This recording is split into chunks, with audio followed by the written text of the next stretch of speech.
Thiruvathira special കൂവ പായസമാണ് കേട്ടോ. ഇതേ കൂവപ്പൊടി എടുത്തിട്ടുണ്ട്, അതിലോട്ട് വെള്ളം ഒഴിക്കുന്നുണ്ട്. വെള്ളം ഒഴിച്ച് നല്ലപോലെ കലക്കി കപ്പയെല്ലാം കളഞ്ഞു വെച്ചിട്ടുണ്ട്. ഇനി ഇതിലേക്ക് നമ്മുടെ ശർക്കര പാനിയും കൂടെ ചേർത്ത് ഒന്നുകൂടെ ഇളക്കാം. നമ്മൾ പാലക്കാട്ടുകാർ സാധാരണ കൂവപ്പായസമല്ല, നമ്മൾ മധുരക്കറി എന്ന് പറയും. പാലക്കാട്ടുള്ളവർക്ക് അറിയായിരിക്കും, അല്ലാത്തവർക്ക് വേണ്ടിയിട്ടാണ് മധുരക്കറി, അതായത് മുതിര കൊണ്ട് ഉണ്ടാക്കുന്നത്. നല്ല ടേസ്റ്റാണ് കേട്ടോ. ഞാനത് തിരുവാതിരയ്ക്ക് അല്ലെങ്കിലും സാധാരണ ഉണ്ടാക്കാറുണ്ട്. ഇവിടെ ഏട്ടനും കുട്ടികൾക്ക് ഇഷ്ടമല്ല, ഏട്ടനും എനിക്കിഷ്ടമാണ്. അപ്പം ഞാൻ തിരുവാതിര ഇല്ല, സാധാരണ ദിവസങ്ങളിലും പായസം കുടിക്കാൻ തോന്നുമ്പോൾ ഉണ്ടാക്കാറുണ്ട്. കൂവപ്പായസം മാത്രം അങ്ങനെ ഉണ്ടാക്കാറില്ല കേട്ടോ. അപ്പം ഇന്ന് കൂവപ്പായസം ഉണ്ടാക്കാമെന്ന് വിചാരിച്ചു. കഴിഞ്ഞ തിരുവാതിരയ്ക്ക് നമ്മുടെ പാലക്കാട് സ്പെഷ്യൽ മധുരക്കറിയായിരുന്നു. കൂവപ്പായസമൊക്കെ ആയി കഴിച്ചതിന് ശേഷമാണ് നമ്മൾക്ക് അമ്പലത്തിൽ പോകാൻ കേട്ടോ.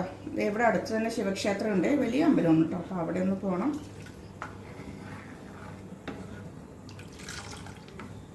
ഞാനൊന്ന് അങ്ങോട്ട് മാറുമ്പോഴത്തേക്ക് ഇത് ചെറുതായിട്ടൊന്ന് കട്ട പിടിച്ചു കേട്ടോ.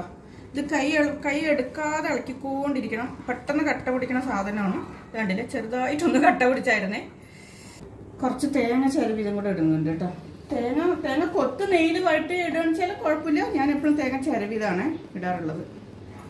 കൂവപ്പായസം തിളച്ച് തുടങ്ങി, ഇതേ കട്ടിയായിട്ടുണ്ട്. അങ്ങനെ നമ്മുടെ പായസം റെഡിയായി. അപ്പം നമ്മൾക്കിനി പായസം കുടിച്ച് നോക്കാം അല്ലേ.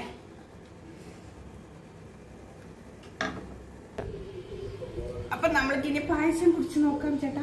നല്ല ചൂടിൻ്റെ